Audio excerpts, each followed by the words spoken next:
साखरेमध्ये घरामधील फक्त 2 गोष्टी टाका आणि तुमचे केस अगदी मुळांपासून काळे होतील, तेही कायमचे.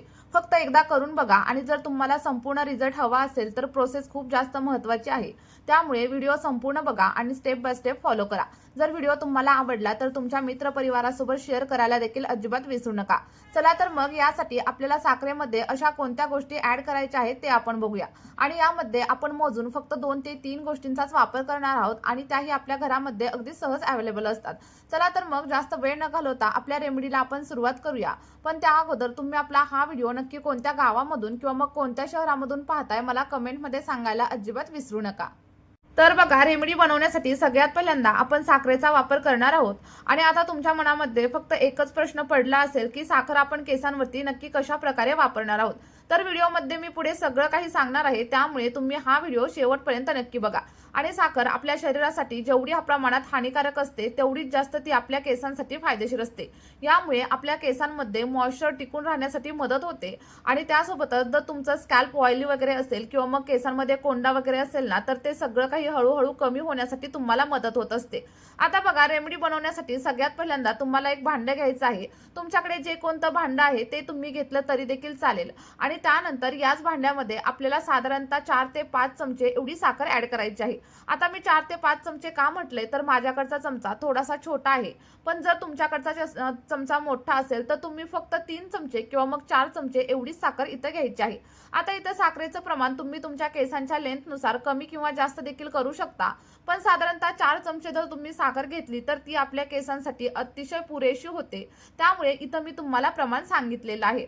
आता साखर तर आपण इथं घेतलेली आहे आणि हीच तुमच्या केसांवरती एखाद्या मॅजिक सारखं काम करणार आहे. त्यामुळे नक्की ट्राय करून बघा आणि जे काही रिझल्ट भेटतील ते कमेंटमध्ये शेअर करायला अजिबात विसरू नका.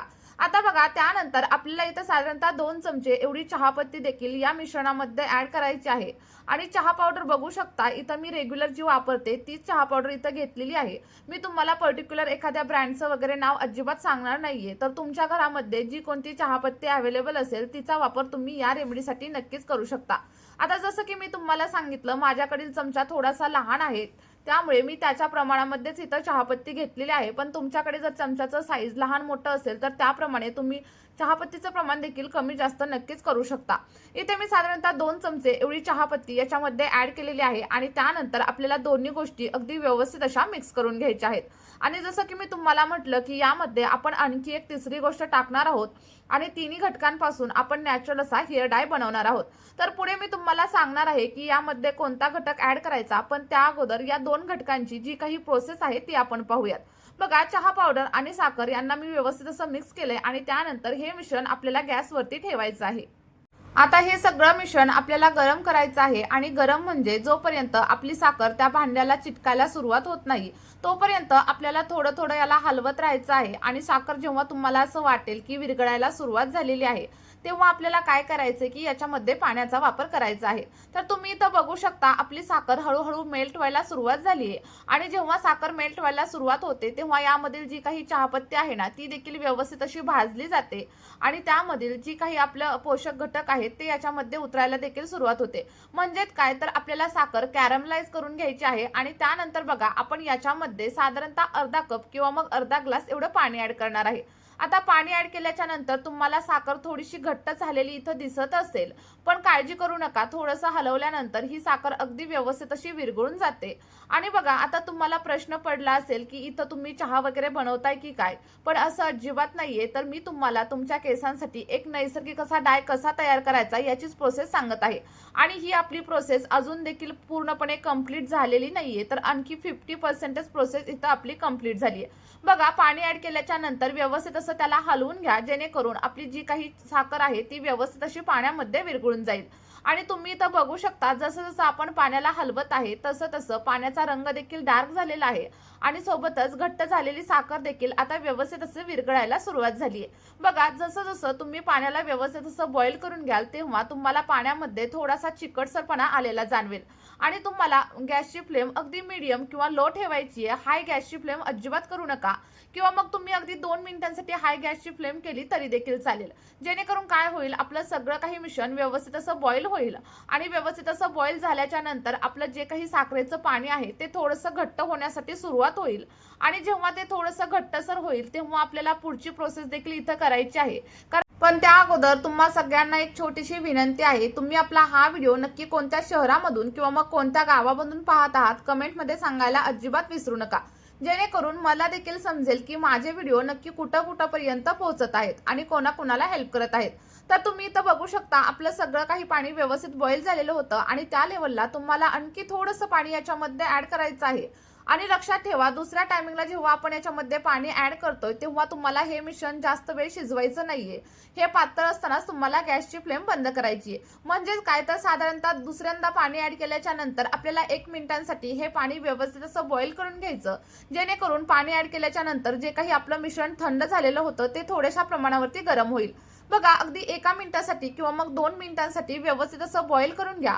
त्यानंतर गॅसची फ्लेम पूर्णपणे बंद करा आणि हे मिश्रण तुम्हाला थंड करायचं असेल तर तुम्ही थंड करण्यासाठी देखील ठेवून देऊ शकता किंवा मग तुम्हाला घाई वगैरे असेल तर तुम्ही गरम असताना देखील याचा वापर नक्कीच करू शकता। बघा, आता इथून पुढे मी तुम्हाला डाय बनवण्याची मुख्य प्रोसेस सांगणार आहे, त्यामुळे व्हिडिओ स्किप वगैरे अजिबात करू नका, तर शेवटपर्यंत नक्की बघा। बघा, आपलं जे काही पाणी होतं ते गरम असतानाच मी व्यवस्थित असं गाळून घेतलेलं आहे आणि जी काही एक्स्ट्राची आपली चहा पावडर वरती राहिलेली होती ना ती आपल्याला व्यवस्थित प्रेस करून त्यामधील सगळं काही पाणी काढून घ्यायचंय आणि त्यानंतर या चहापत्तीचा वापर आपल्याला अजिबात करायचा नाहीये। तुम्ही ही फेकून वगैरे दिली तरी देखील चालेल।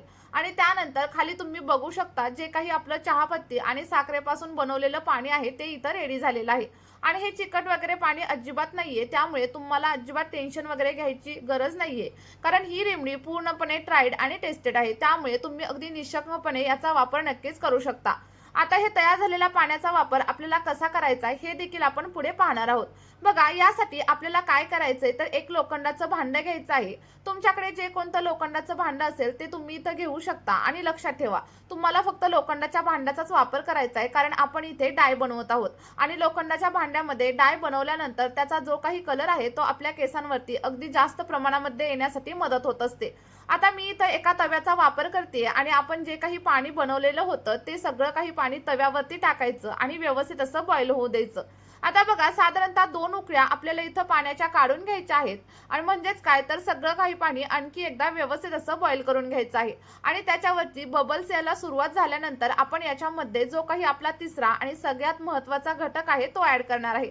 बघा, यामुळे तुमची प्री मॅच्युअर ग्रे हेअरची समस्या देखील हळूहळू कमी होण्यासाठी मदत होणार आहे आणि त्यासोबतच अकाली केस पांढरे वगैरे होत असतील ना तर ते देखील हळूहळू कमी होतील। बघा, सगळ्यात महत्त्वाचा असा घटक मी इथे ऍड केलेला आहे आणि ते म्हणजे आवळा पावडर। आता ही आवळा पावडर तुम्हाला एखाद्या ऑफलाईन स्टोअरमध्ये देखील मिळेल किंवा मग तुम्ही ऑनलाईन देखील परचेस करू शकता। मी सगळ्या काही घटकांच्या लिंक तुम्हाला व्हिडिओच्या डिस्क्रिप्शन बॉक्समध्ये प्रोव्हाइड करते, तुम्ही तिथून देखील सगळ्या गोष्टी अगदी इझिली परचेस करू शकता।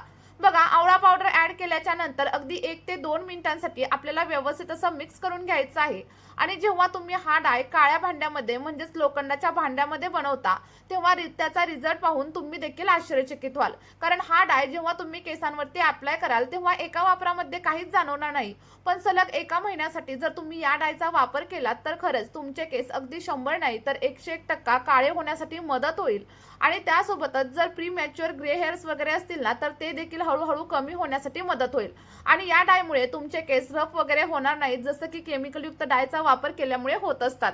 त्यामुळे लक्षात ठेवा, आपला हा डाय पूर्णपणे केमिकल फ्री आहे, त्यामुळे याचे कोणतेही साईड इफेक्ट आपल्या केसांवरती अजिबात होत नाही। त्यामुळे मी सांगितलेल्या पद्धतीने तुम्हाला हा डाय बनवायचा आहे आणि त्यासोबतच आपल्या केसांवरती अप्लाय देखील करायचा आहे आणि अप्लाय केल्यानंतर तुम्हाला जे काही रिझल्ट भेटतील ते देखील माझ्यासोबत कमेंटमध्ये शेअर करायचे आहेत, कारण ज्या लोकांनी या डायचा वापर केलेला आहे त्यांना त्यांच्या केसांवरती खूप छान असे रिझल्ट देखील मिळालेले आहेत। आता तुम्ही इथं बघू शकता आपला जो काही डाय आहे तो अगदी रेडी झालेला आहे। तुम्हाला काय करायचं, या डायला पूर्णपणे थंड करून घ्यायचं आणि थंड केल्याच्या नंतर तुमच्या केसांवरती अप्लाय करायला चालू करायचं। बघा, अप्लाय करताना सगळ्यात पहिल्यांदा तुम्हाला ज्या ठिकाणी पांढरे केस आहेत त्या ठिकाणी अप्लाय करा किंवा मग मी तर तुम्हाला सांगेल की तुम्ही संपूर्ण केसांवरती अप्लाय केलं तरी देखील अतिशय उत्तम होईल। अप्लाय केल्याच्या नंतर कमीत कमी 15 ते 20 मिनिटांसाठी हा डाय तुम्हाला केसांवरती तसाच ठेवायचा आहे आणि त्यानंतर अगदी साध्या पाण्याने तुम्हाला हेअर हेअर वॉश करायचे. लक्षात ठेवा, ज्या दिवशी तुम्ही डाय अप्लाय केलाय त्या दिवशी तुम्हाला शॅम्पूचा वापर अजिबात करायचा नाहीये. तर त्या दिवशी केसांवरती तेल अप्लाय करायचं आणि केस तसेच बांधून ठेवायचे आणि त्यानंतर दुसऱ्या दिवशी तुम्ही तुमच्या केसांवरती शॅम्पू करू शकता. बघा, शॅम्पू करताना देखील जास्त गरम पाण्याचा वगैरे अजिबात वापर करू नका, कारण यामुळे केस आणखी जास्त प्रमाणावरती ड्राय आणि फ्रीझी होऊ शकतात. त्यामुळे मी सांगितलेल्या पद्धतीने तुम्ही देखील हा डाय नक्की तयार करा, केसांवरती वापरून बघा आणि जे काही रिझल्ट भेटतील ते खरंच माझ्यासोबत शेअर करायला अजिबात विसरू नका. या व्हिडिओमध्ये इथेच थांबूया. बाय.